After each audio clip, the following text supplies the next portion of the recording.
I think we said that we would talk over together a very complex problem, which is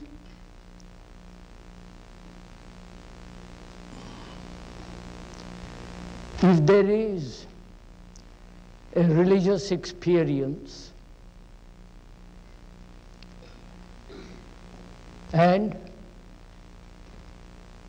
what are the implications of meditation?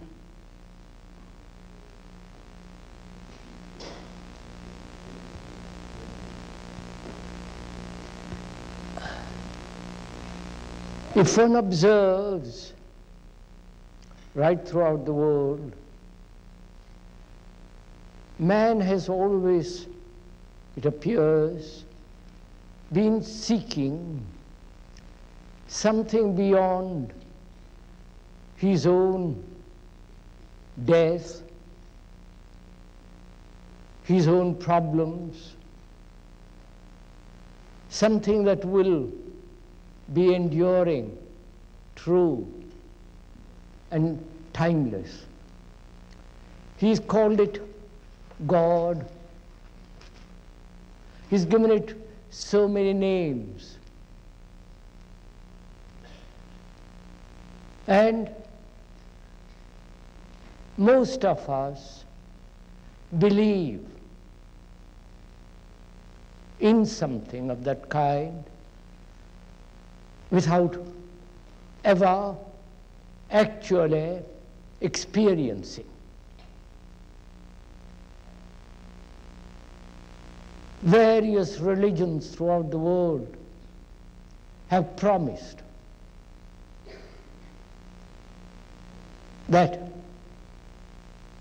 if you believed in certain form of rituals, dogmas, saviors, you might, if you lead a certain kind of life, come upon this strange thing called whatever name one likes to give to it.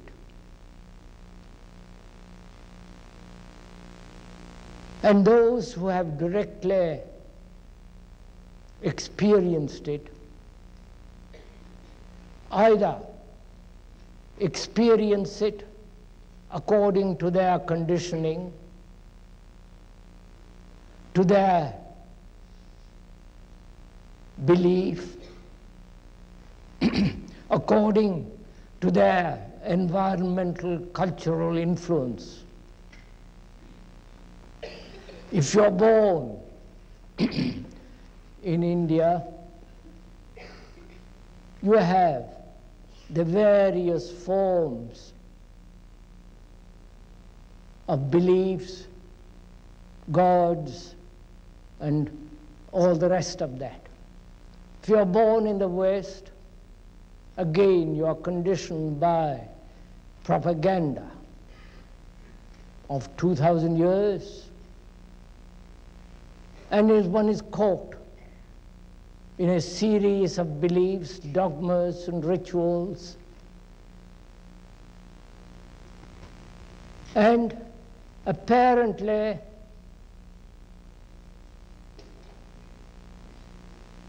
religion has lost its meaning, because there have been religious wars. Religion doesn't answer all our problems. Religions have separated man,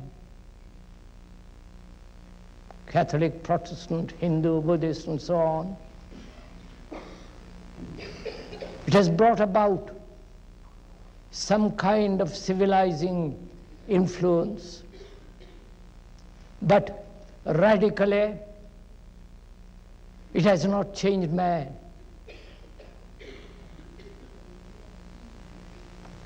And when one begins to inquire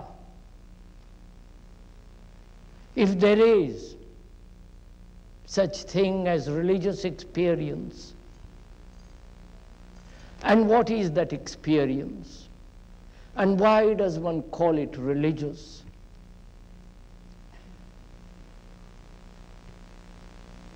If one goes into it, obviously, one must first have a great deal of honesty. Not be honest to a principle or a belief or to any form of commitment, but to see things exactly as they are, without any distortion. Not only outwardly, but also inwardly. Never to deceive oneself.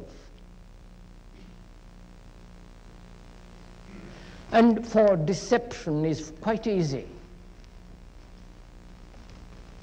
If one craves for some kind of experience, call it religious or otherwise, take a trip and so on,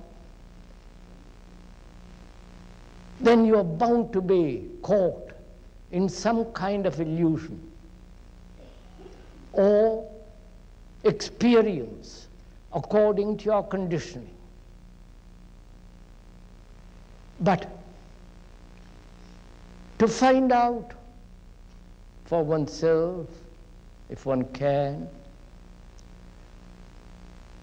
what is the religious experience, one needs great sense of humility and honesty, which means never to ask for experience, never to demand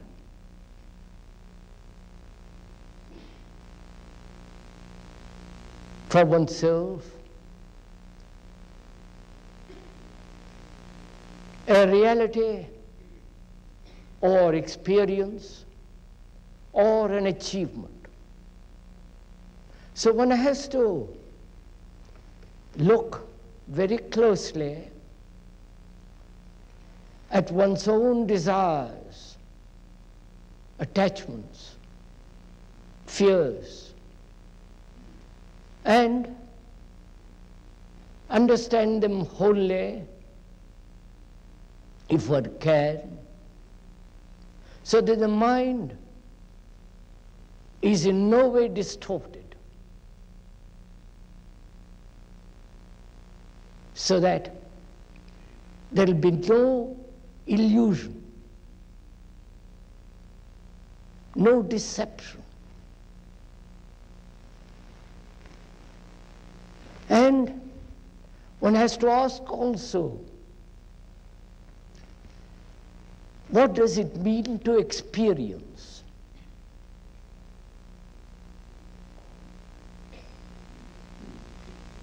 I do not know if you have gone into that question at all.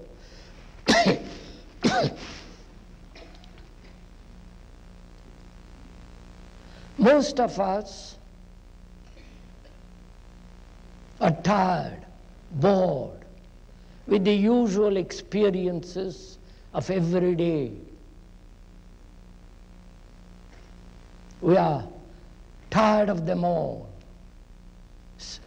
And the more one is sophisticated, more one is intellectual,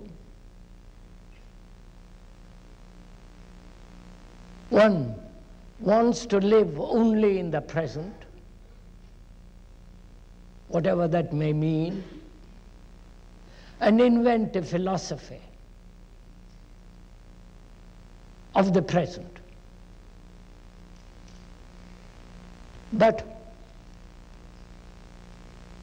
to find out for oneself what it means to experience, The word itself means to go through, to finish, to go right to the end and finish with it. But unfortunately, for most of us,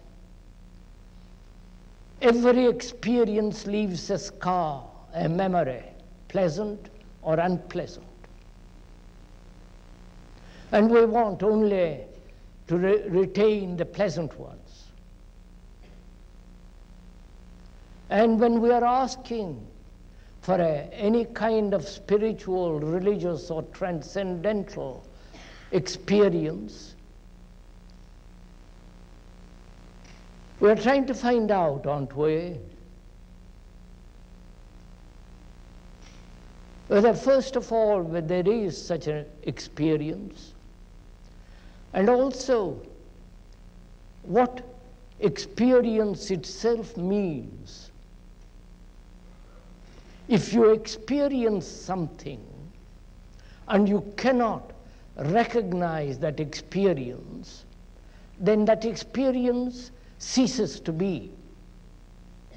One of the essential meaning of experience is recognition.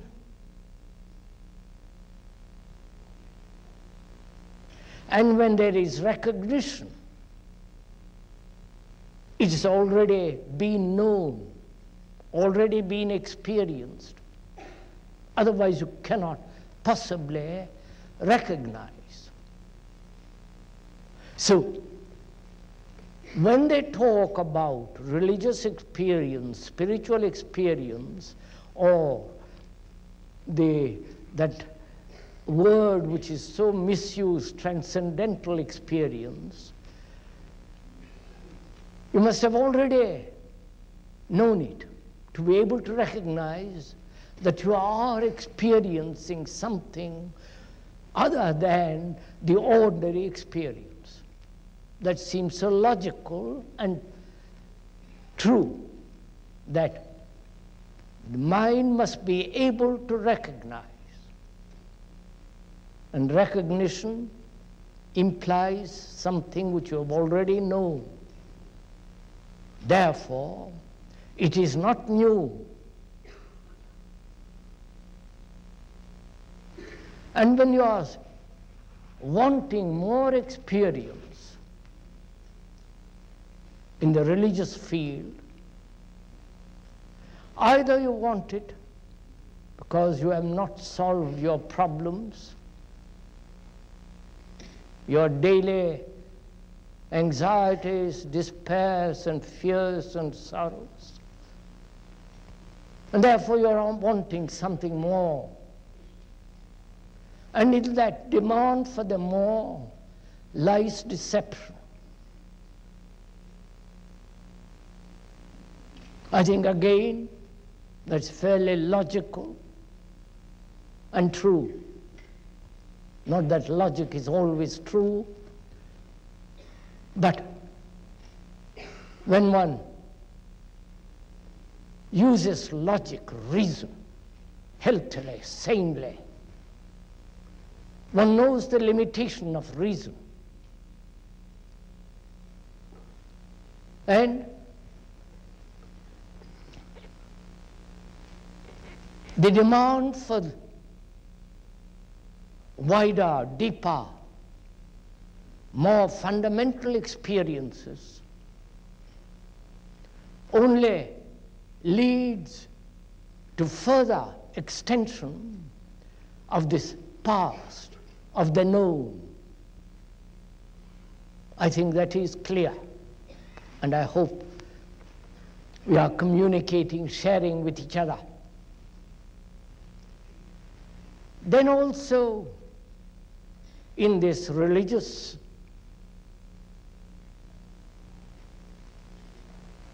inquiry, one is seeking. One is seeking to find out what truth is. If there is a reality, if there is such thing as a state of mind that is beyond time.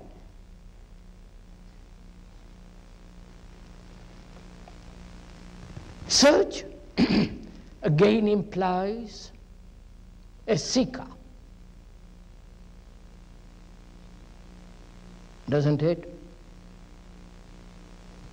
And what is he seeking? And how will he know that which he has found in his search is true?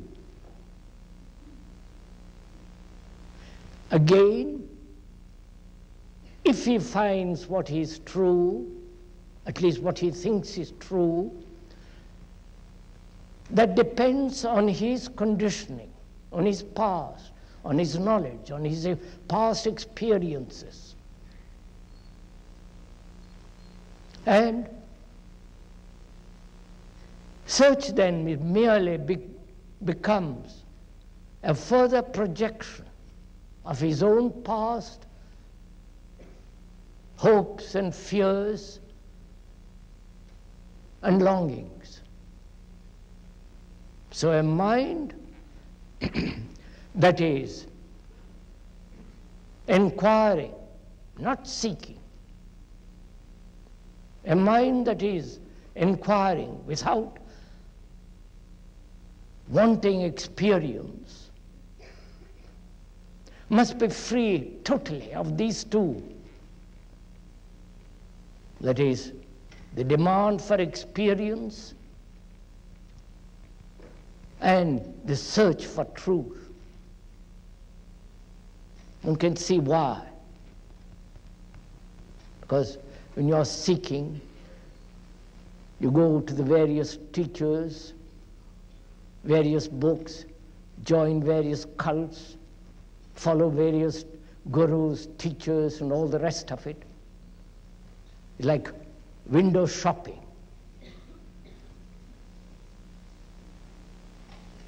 And such search has no meaning whatsoever. So, when we are inquiring into this question, what is a religious mind, and what is a quality of mind that is no longer experiencing anything at all,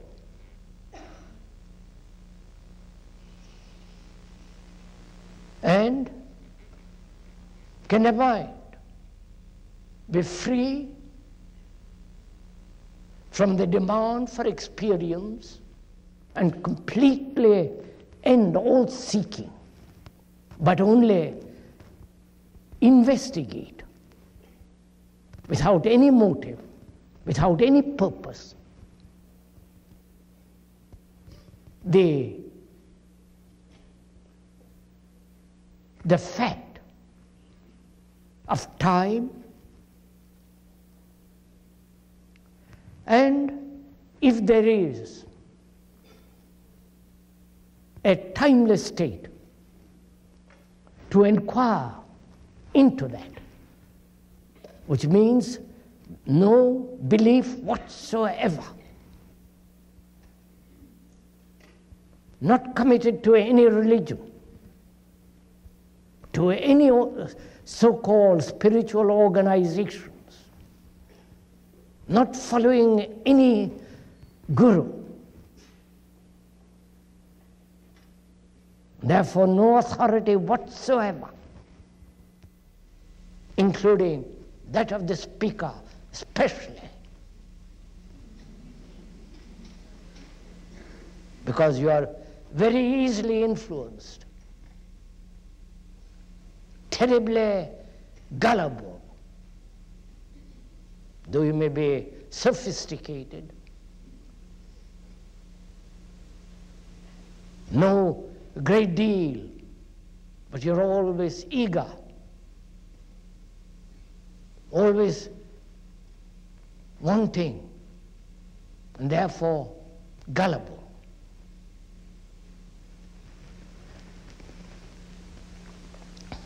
So, a mind that is inquiring into the question of what is religion must be free entirely of any form of belief, any form of fear, because fear, as we explained the other day, is a distorting factor, bringing about violence, aggression. Therefore, mind that is inquiring into the quality of a religious state, movement, must be free of this. And that demands greater honesty and a great sense of humility. For most of us, vanity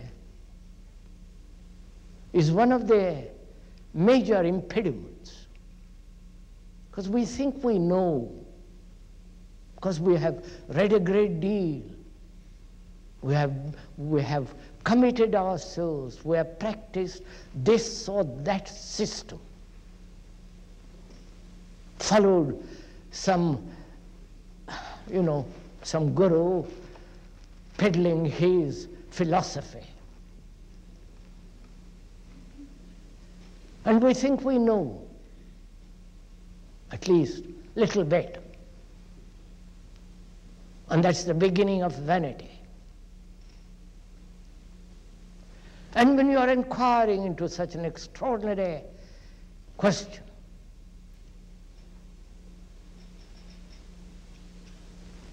there must be freedom of actually not knowing a thing about it. You really don't know, do you? You don't know what truth is, what God is, if there is such thing. Or what is truly a religious mind. You have read about it. People have talked for a millennia, built monasteries. But actually, they're living on other people's knowledge, experience, propaganda. Surely one must put aside all that completely. Mustn't want to find out. Therefore, the inquiry into this is a very, very serious matter. And if you want to play with all this, there are all kinds of entertainments. So-called spiritual, religious entertainments. But they have no value whatsoever to a serious mind. And to inquire into this, what is a religious mind? One must not only, as we explained yesterday, be free of our conditioning, be free of our Christianity, of our Buddhism, Hinduism, with all the propaganda of 5,000 or 2,000 years, so that the mind is really free to observe. And that's very difficult because we are afraid to be alone, to stand alone, because we want security. both outwardly and inwardly. Therefore, we depend on people, whether it's the priest or the new leader or the guru who says he knows, or he says, I have experience, therefore I know. So one has to stand completely alone, not isolated. There is a vast difference between isolation and being completely alone, integral. Isolation is a state of mind in which relationship ceases. When actually, through your daily life and activity, you have built a wall around yourself, consciously or unconsciously, not to be hurt. And that isolation obviously prevents every form of relationship, which we went into somewhat yesterday evening. And aloneness implies a mind that it does not depend on another psychologically, is not attached to any person, which does not mean that there is no love. Love is not attachment.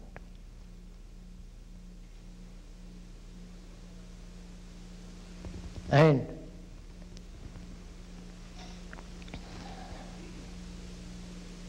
aloneness implies that a mind that is really, deeply, inwardly without any sense of fear, therefore any sense of conflict.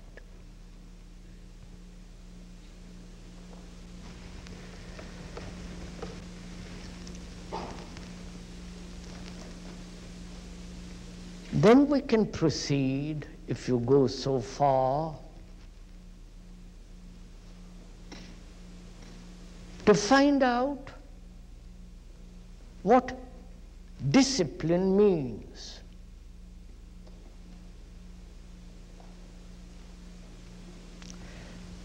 For most of us, discipline is a form of drill, a repetition,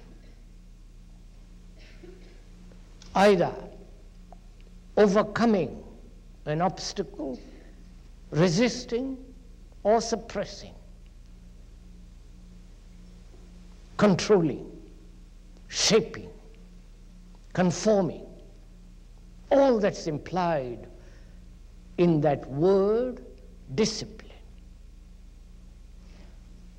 But the meaning or the root meaning of that word is to learn.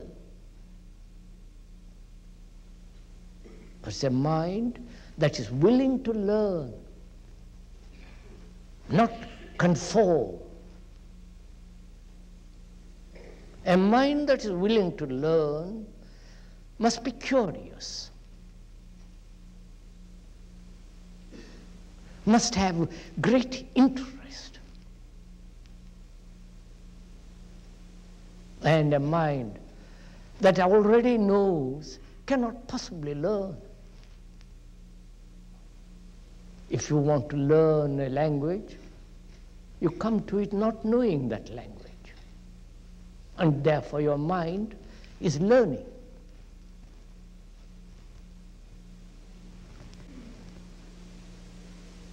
And when you are learning, what the meaning of that word discipline means, not drill, not repetitive, not mechanical, not conforming or suppressing, controlling, and all the rest of it. You are learning about it. Therefore, in that very learning, there is order. Are we following each other all this? Can I go on? You know, if you don't communicate, if we don't communicate with each other, I'm sorry. There's a great deal to be gone into, therefore I must get on with it.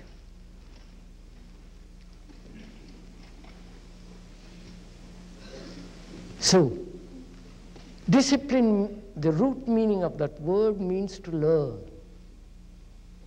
To learn why one controls, why one suppresses, why there is fear.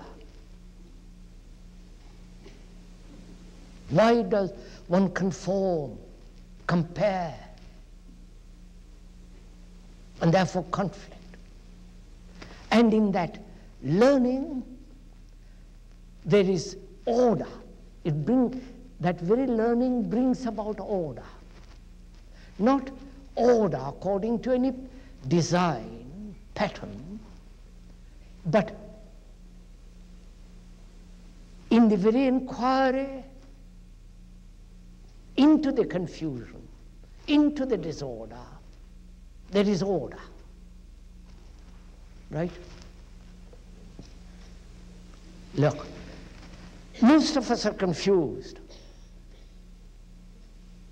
because we have, for a dozen reasons, which we needn't go into for the moment. And to learn about confusion, to learn about the disorderly life one leads,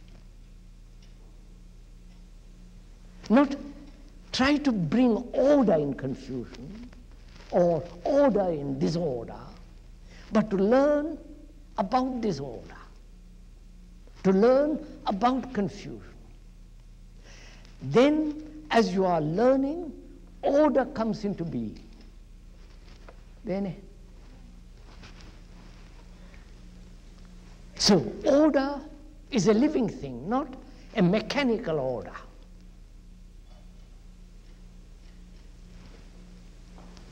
And order is surely virtue.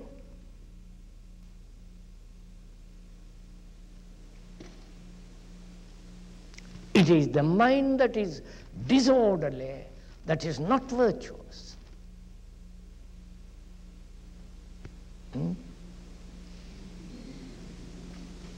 A mind that's confused, conforming, imitating, is not orderly.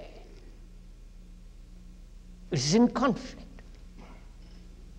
And a mind that's in conflict is disorderly. And therefore, such a mind has no virtue. It's only the mind that's learning. Learning about disorder, conforming, and so on. And out of this order, out of this inquiry learning comes order. And therefore, order is virtue. Not the morality of society. The social morality, as you observe, is totally immoral. It may be respectable. And what is respectable is generally disorderly. Please observe it in yourself.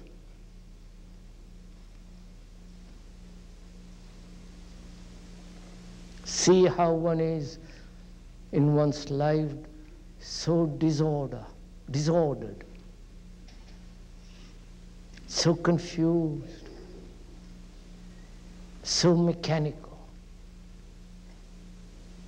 And in that state, one tries to find a moral, a way of living, which will be orderly, sane, all the rest of it.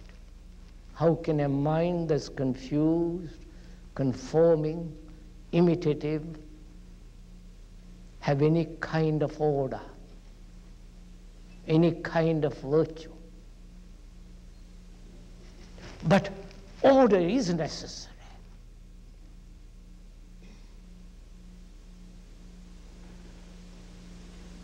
Because only out of order can there be a total action. You all right, may I go on? I won't ask anymore whether I can go on, because I'll just go on.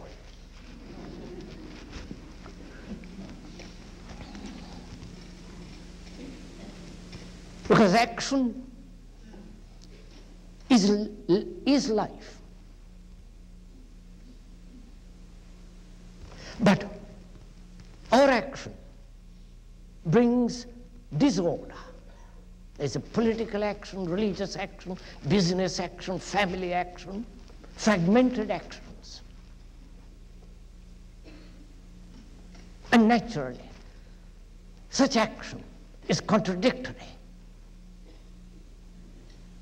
You are a businessman, and at home you're a kindly human being. At least you pretend to be. There's contradiction. And therefore there is disorder. And a mind that is in disorder cannot possibly understand what virtue is. And nowadays, when everything is, when there is permissiveness of every kind,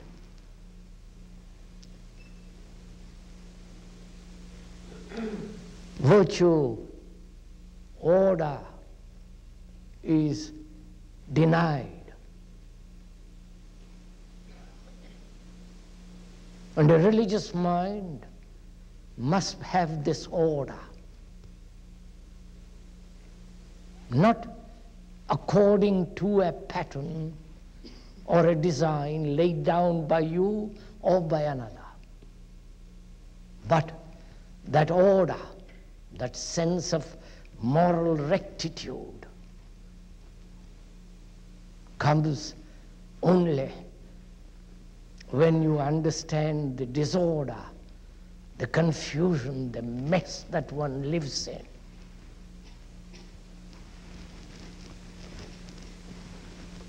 Now, all this is to lay the foundation for meditation. Right?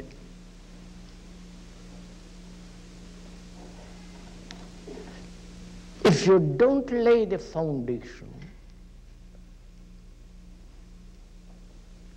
meditation then becomes an escape.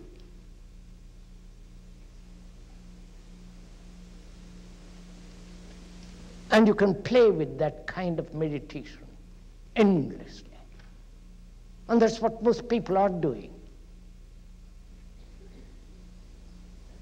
Lead an ordinary, confused, messy life, and somehow find a corner to bring about a quiet mind. Right?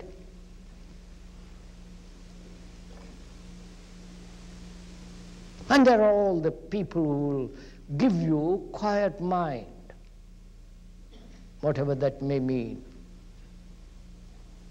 So, for a serious mind, and this is a very serious thing, not a plaything,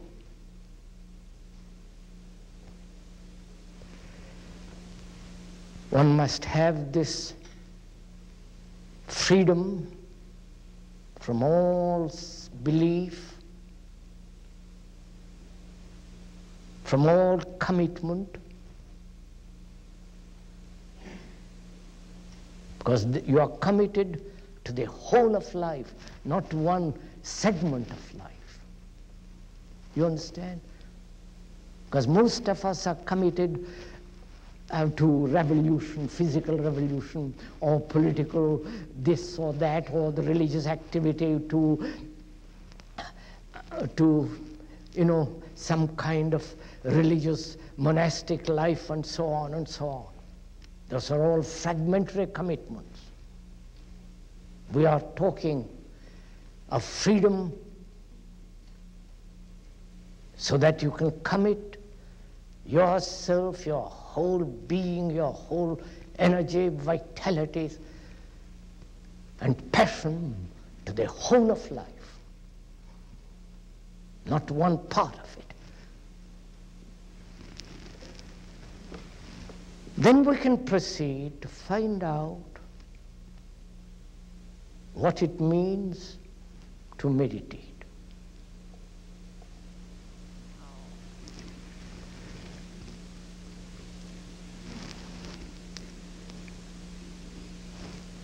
I don't know if you have gone into this at all. Probably some of you have played with it, tried to control your thoughts, follow various systems. But that's not meditation at all. So one has to dispose of the various systems that one has been offered.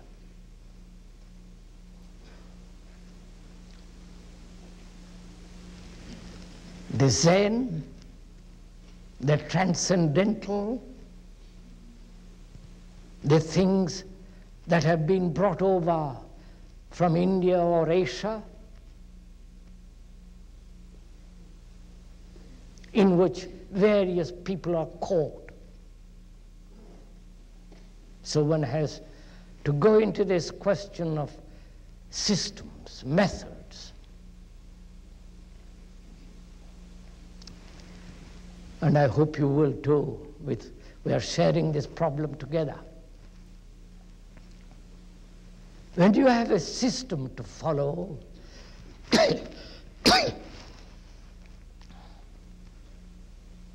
what happens to the mind? What does system, a method imply? A guru, I don't know why they call themselves gurus. I can't find a strong word to deny that whole world of gurus, of their authority, because they think they know.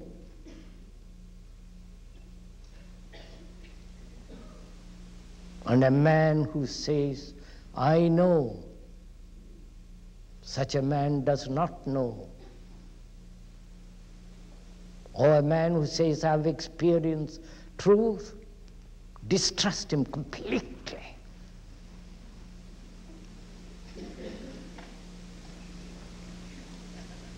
These are the people who offer systems. System implies practice, following, repetition, denying what actually is, and therefore increasing your conflict. The system promises nirvana or enlightenment. Just think of it. Promising somebody enlightenment. And therefore you have the guru says he knows more, and the other guru says he knows still more. And the disciples fight among themselves, say, my guru is better than your guru.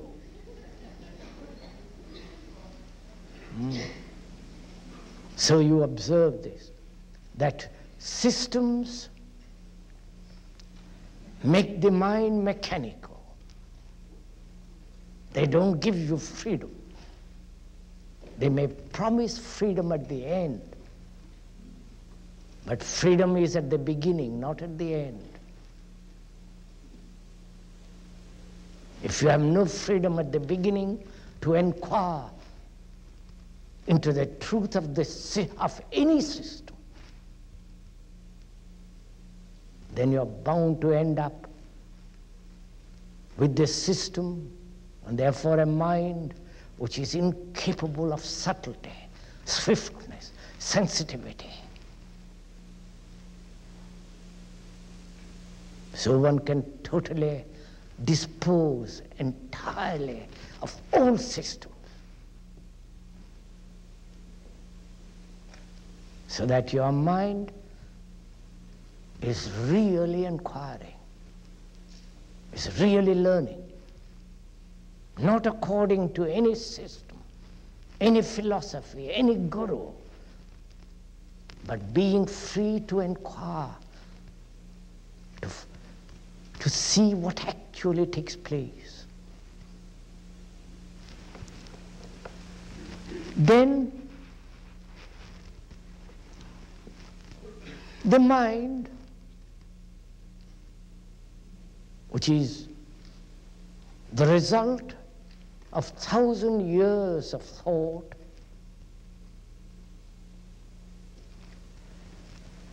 that mind, that thought wanders. You want to fix your mind, your thought, on a particular phrase, a symbol, an idea, and so on, and your thought wanders off. And you say you must control it. So again, you have a battle. You want to fix your mind on something, and you're thinking about the drive that you're going to take. So there's conflict. You understand? So, what is important is not controlling thought, but understanding thought.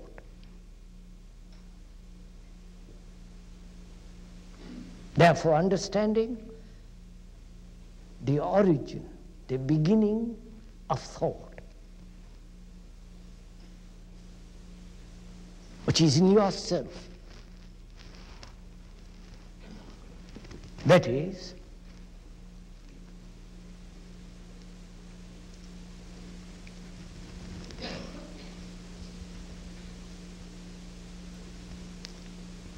the brain stores up memory. You can observe this yourself. You don't have to read all the books about it. Your brain stores memory. And if it hasn't stored memory, you couldn't be able to think at all.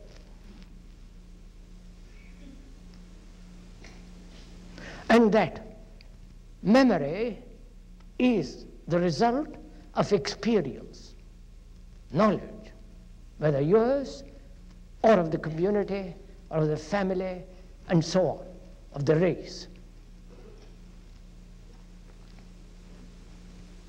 And from that storehouse of memory, thought springs. And thought is never free, it's always old. There is no such thing as freedom of thought. Thought can never be free in itself. It can express or talk about freedom, but in itself, it is the result of past memories, experiences, knowledge, and therefore it's old.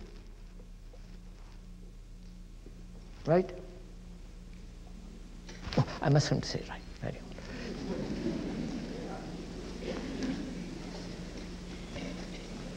And one must have this accumulation of knowledge. Otherwise you couldn't function, you couldn't do a thing, you couldn't speak to each other, you couldn't go home and so on. Knowledge is essential.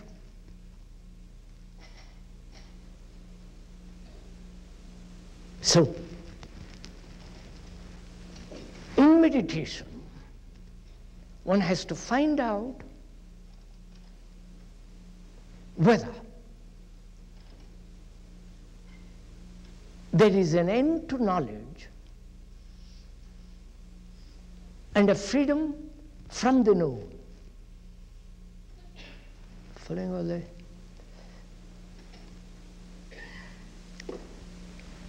Because if meditation is the continuation of knowledge, that is the continuation of everything that man has accumulated, then there is no freedom. Is there? It's only there is freedom when there is an understanding of the function of knowledge and the freedom from the known. You understand?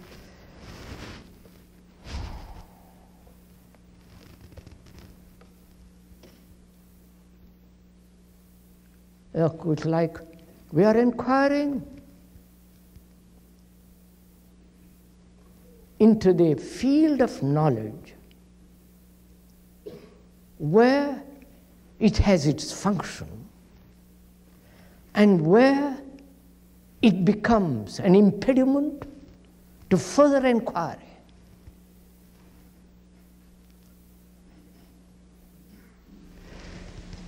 If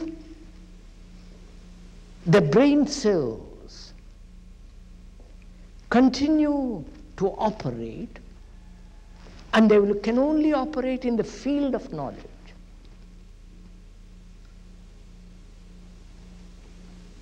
because that's the only thing the brain cells can do, function in the field it has experience, known in the field of time, which is the past. And to find out if there is a field which is not already contaminated by the known. This is meditation.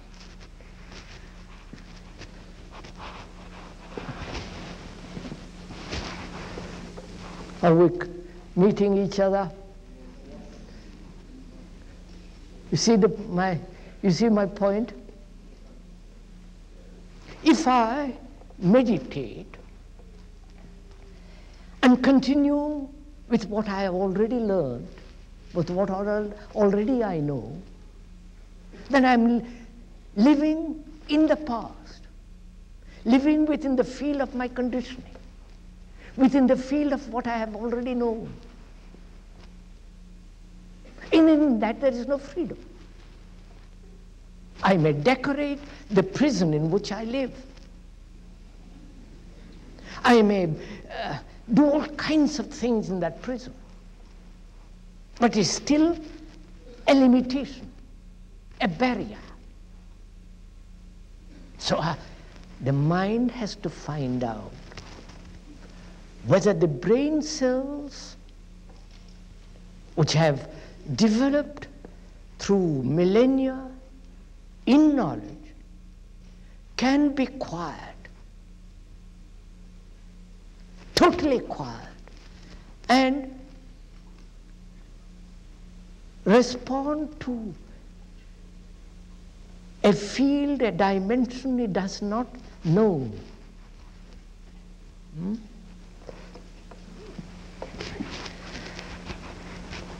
Which means, can the mind totally be still?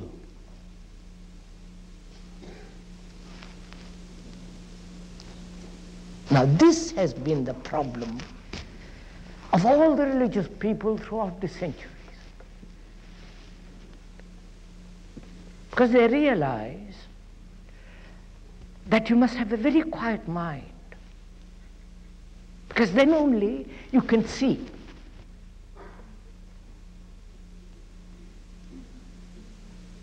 If you are chattering, if your mind is constantly in movement, rushing all over the place, obviously it cannot look, it cannot listen totally. That's simple.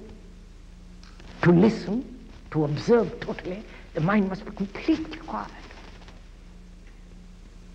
So they say, control. You're following? Control. Hold it. Train it. Make it, put it in a prison. As they haven't found a way of bringing about a mind that's completely and utterly quiet.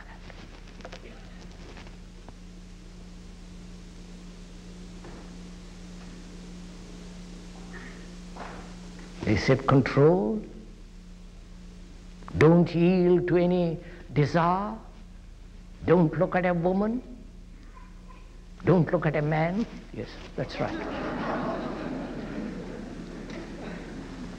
Don't look at the beautiful hills, trees, and the beauty of the earth. Because if you do, it might remind you of the woman or the man. Therefore, control, hold, and concentrate.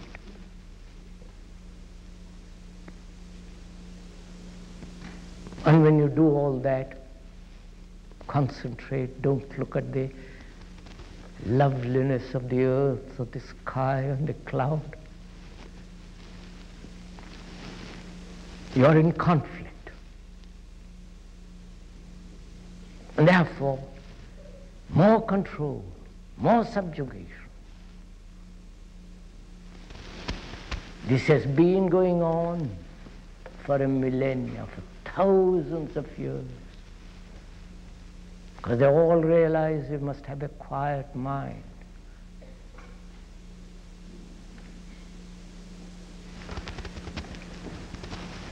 Now, how does the mind become quiet? Without effort, you're following? Without control? Without being drilled?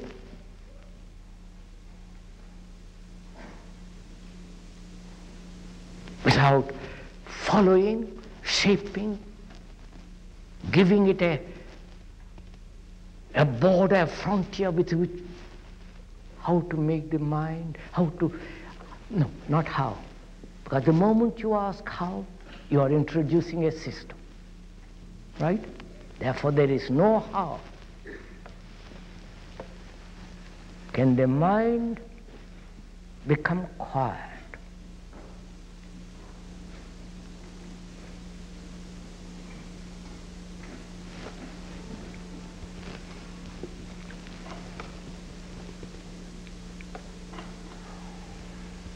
I don't know what you are going to do about it. When you see the problem, when you see the necessity, the truth of having a quiet, delicate, subtle mind, which is absolutely quiet, how are you going to do it? How is it to happen?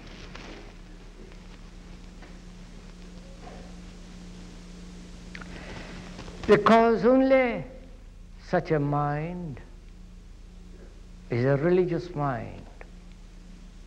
It's only such a mind that sees the whole of life as a unit, as a unitary movement, not fragmented.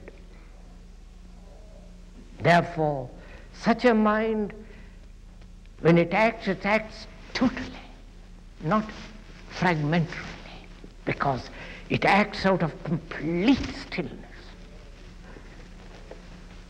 Now, how is that to happen?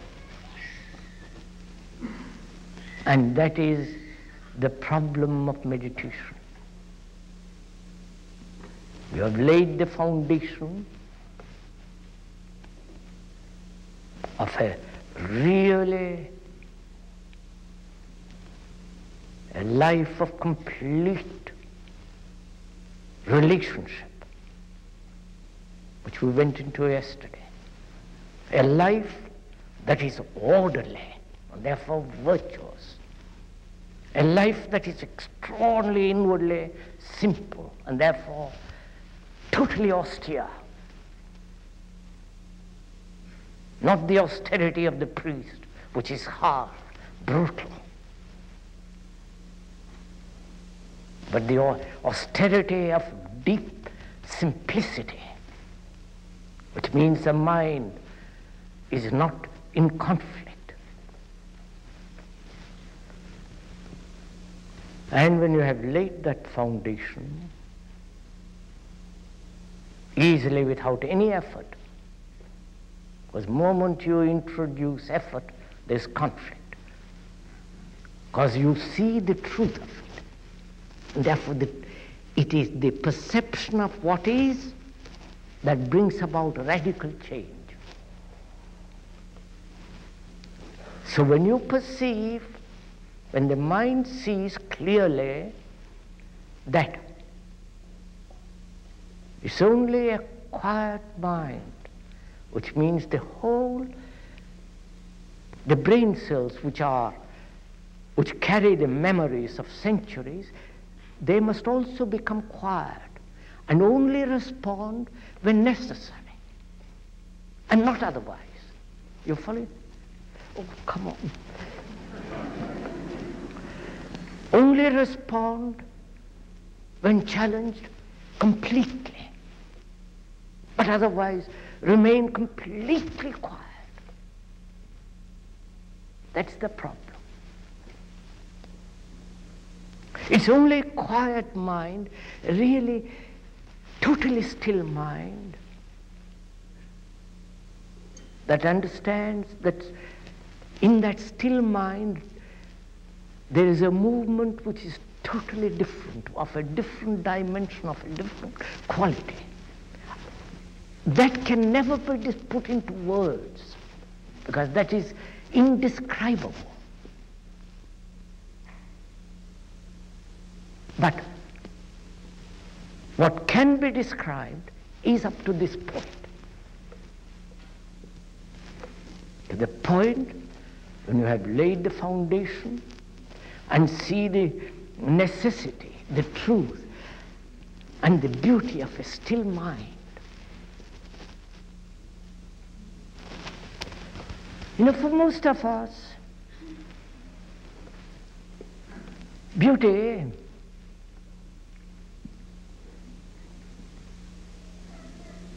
is in something, in the building, in the cloud, in the shape of a tree, on the beautiful face.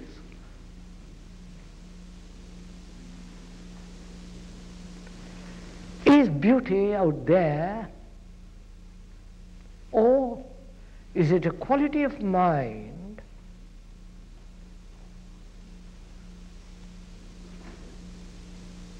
that has no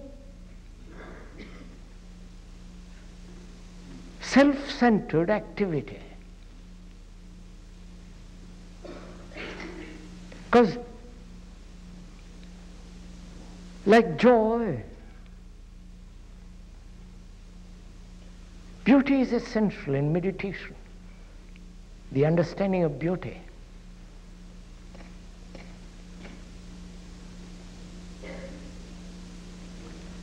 And beauty is really the total abandonment of the me. And with the eyes that have abandoned the me, can see the tree and the beauty of it, and the loveliness of a cloud. That is, when there is no center as the me. It happens to each one of us, doesn't it? When you see a lovely mountain, When you come upon it, suddenly, there it is. Everything has been pushed aside except the majesty of that hill. That hill, that mountain, that tree absorbs you completely.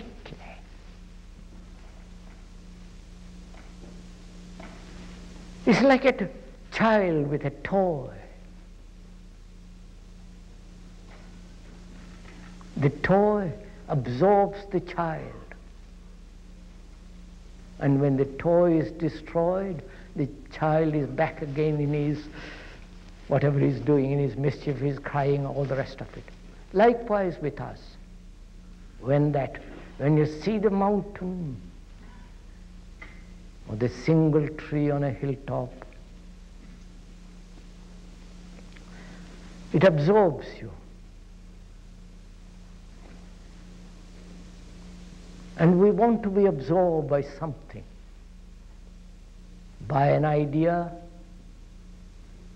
by an activity, by a commitment, by a belief, or be absorbed by another.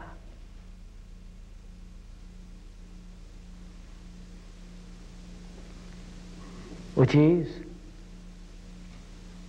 like the child with a toy. And so, beauty, which means sensitivity, the body that is sensitive,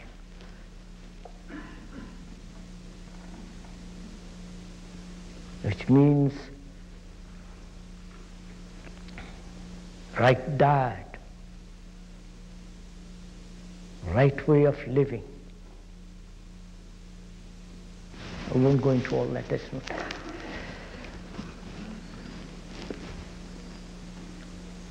When you have all this, and if you've gone that far, and I hope you will, or you are doing it now,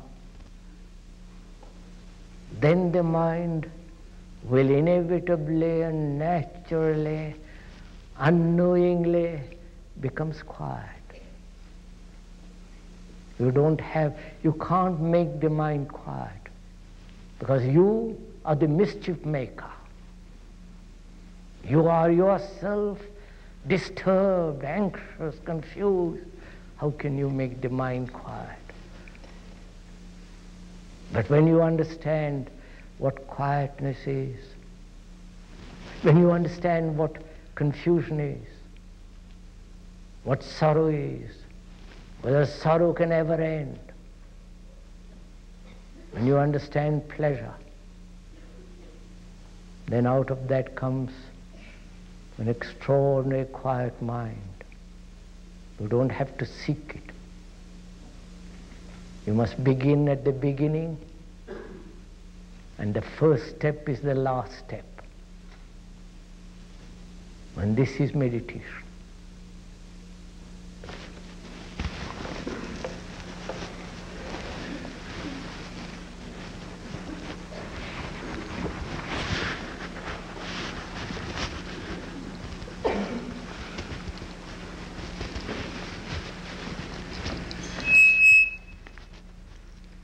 Would you like to ask any questions?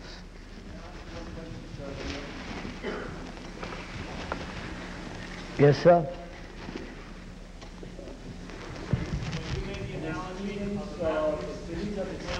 Just a minute, sir. That gentleman is speaking. Yes, sir?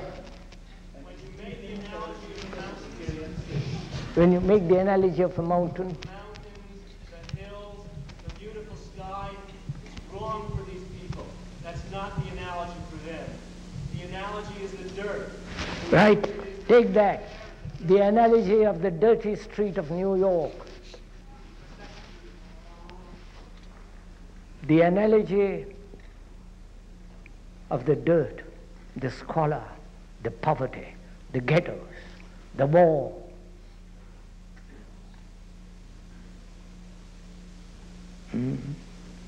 Which we have made, which each one of us has contributed. You're responsible, each one of us, for the war in Vietnam, for the war in the Middle East, in Pakistan. Each one of us is responsible. You don't feel that way. Because you have separated yourself, isolated yourself, therefore, having no relationship with another, you become corrupt, and therefore allow corruption to spread in the world. That's why this corruption, this pollution, this war, this hatred cannot be stopped by a system, political, religious, or any organization. You have to change. Don't you see this so? You have to cease to be completely what you are. Not through will. Meditation is the emptying of the mind of will.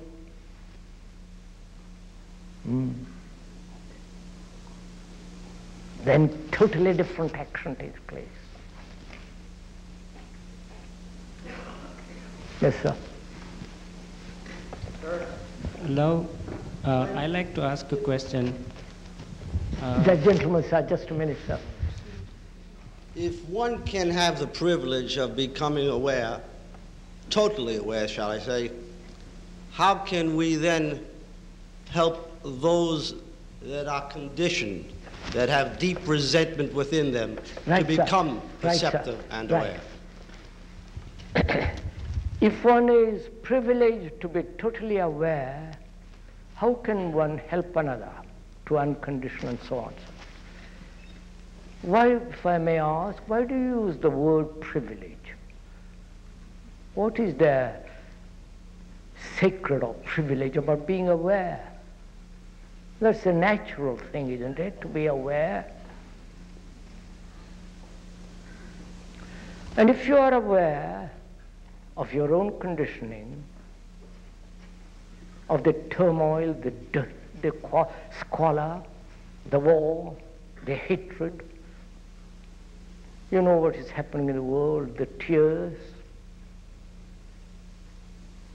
the sorrow of those poor people being killed, the children, the mothers, you know, all that. If you are aware of all that, you will establish a relationship with another so complete, so that when you are so completely related to another, you are related to every other human being in the world. You understand this?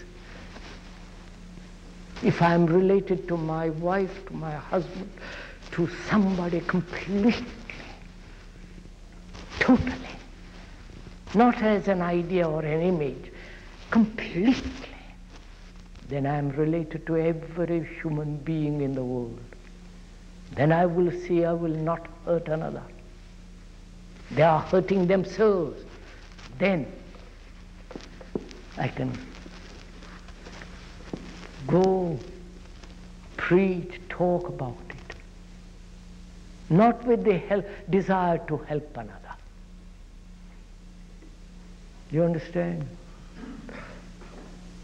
That's the most terrible thing to say, I want to help another. Who are you to help another?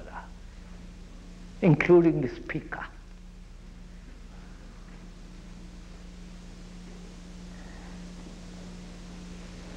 So look,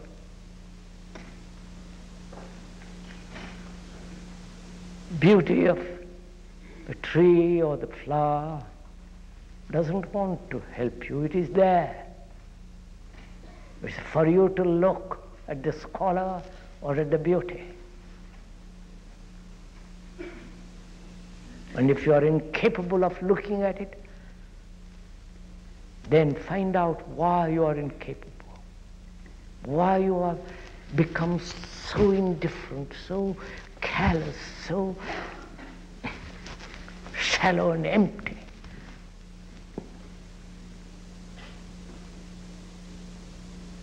If you find that out, then you are in a state where the waters of life flow, you don't have to do a thing. Right?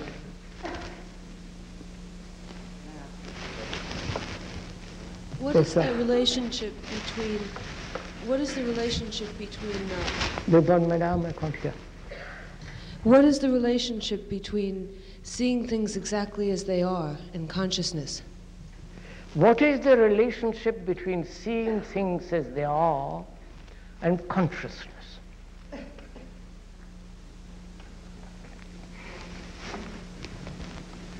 Consciousness is the content of it. The content of consciousness is consciousness, right?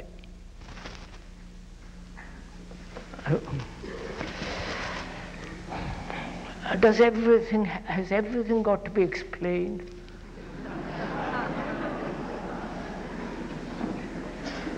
Don't you see? That's a simple thing. The content of your consciousness is your greed, envy, ambition, comparison, struggle, pain, sorrow. All that is consciousness, because the content of it makes consciousness. Remove the content, is there consciousness as you know it? Of course not.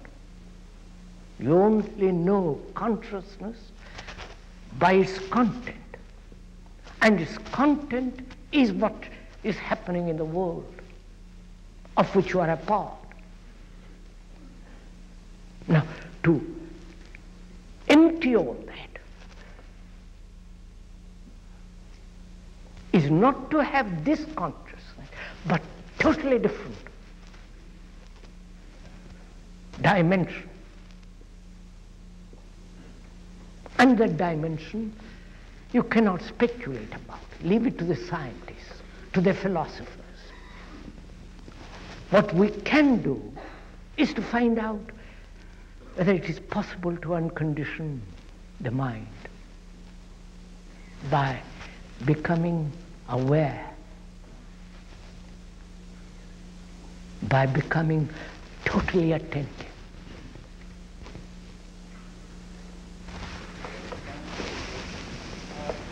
I don't know myself what love is or truth is or God is, but when you describe it, love is God, instead of love is love, can you explain why you say love is God?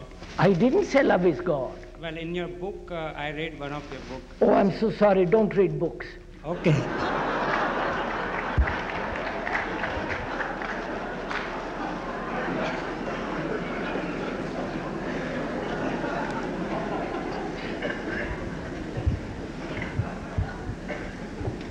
See, sir, that word has been used so much, loaded by man's despairs and hopes. Instead of you having God, the communists have their gods, loaded. So find out, if I may suggest, what love is. You can only find out what love is by knowing what it is not. Not knowing intellectually, but actually in life, putting aside what it is not. Jealousy, ambition, greed, all the division that goes on in life. The me and the you. We and they, the black and the white. You won't do it. Unfortunately, you won't do it because it needs energy. And energy comes only when you observe actually what is, not run away from it, when you see actually what is, then in the observing of it, you have the energy to go beyond it. You cannot go beyond it if you are trying to escape from it, if you are trying to translate it, if you are trying to overcome it. Just to observe actually what is. Then you have abundance of energy. Then you can find out what love is.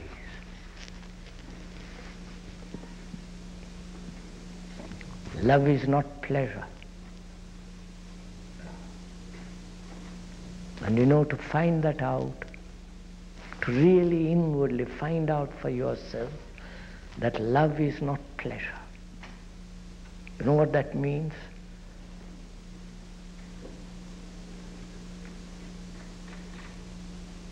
It means that there is no fear, that there is no attachment, no dependency, but a relationship in which there is no division.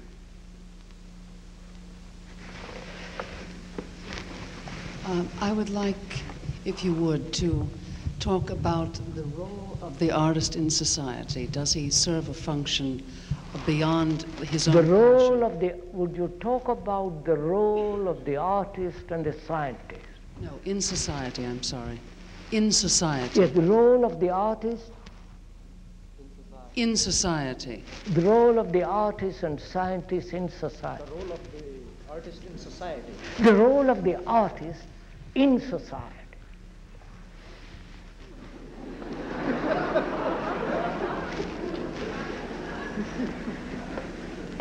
Who is an artist?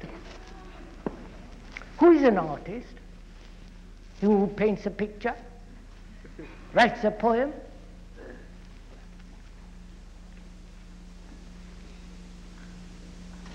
Who wants to express himself through painting? Or through writing a book? Play? Why do we divide the artist from the rest of us?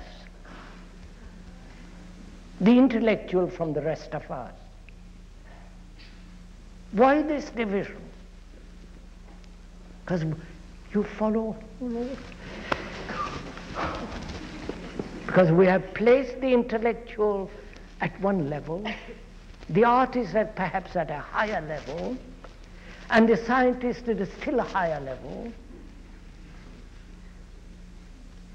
And then we say, what is their role in society? The question is not what is their role, but what is your role in society? Because you have created this awful mess. What is your role? Find out, sir. That is, find out why you live in this world of squalor, hatred and misery.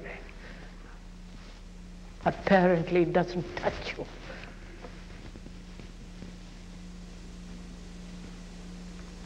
Sir, look, you have listened to these 4 talks, shared some of the things together, understood, well, let's hope a great deal. Then you become a center of right relationship. And therefore, it's your responsibility to change this terrible, corrupt, destructive society. Isn't it time now to stop?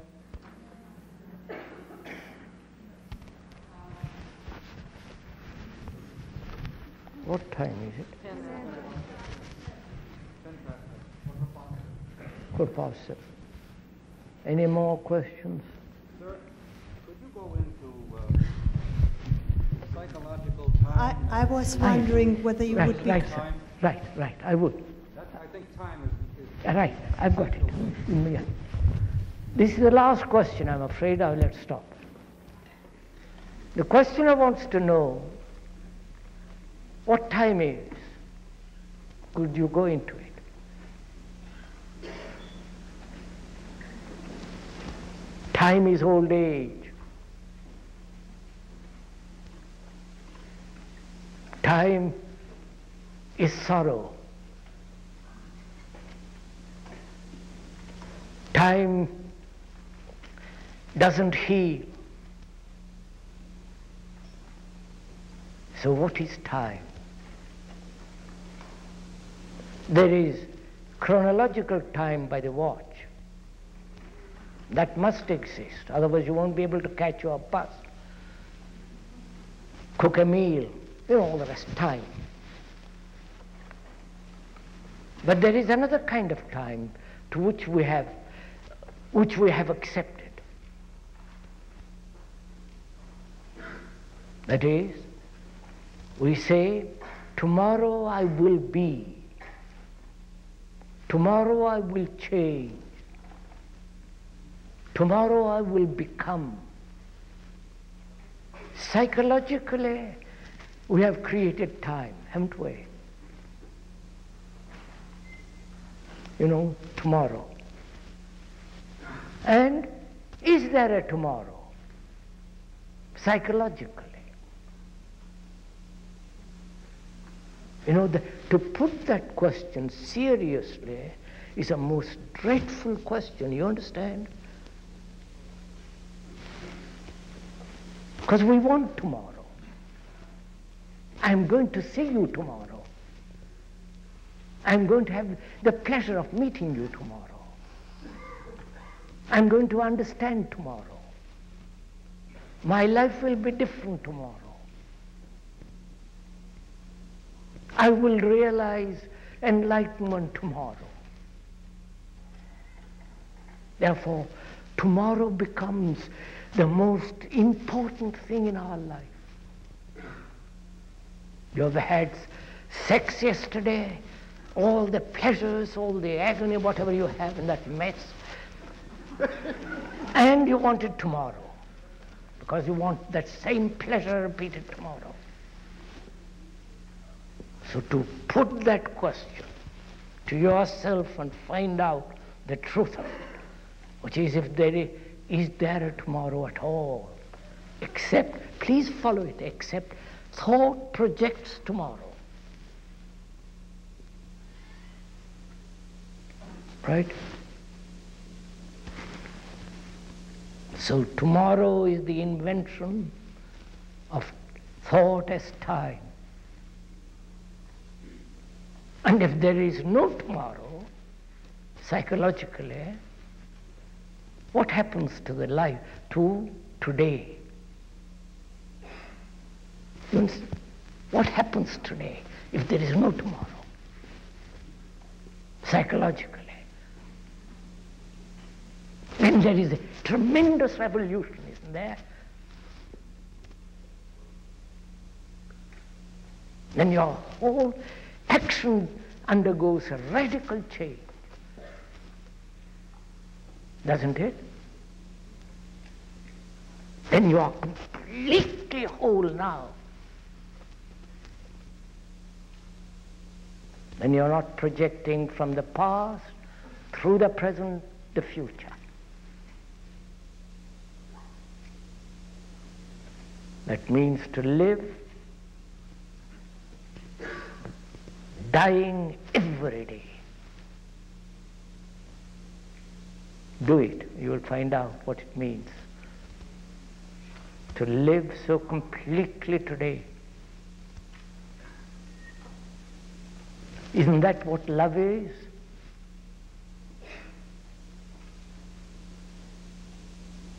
You don't say, I will love tomorrow. Will you? Do you? You love or you don't love. So love has no time. Only sorrow has time. Sorrow is thought as pleasure. So to find out for oneself what time is, and to find out if there is no tomorrow. And then you live, then there is a life which is eternal, because eternity has no time. Right. Don't you?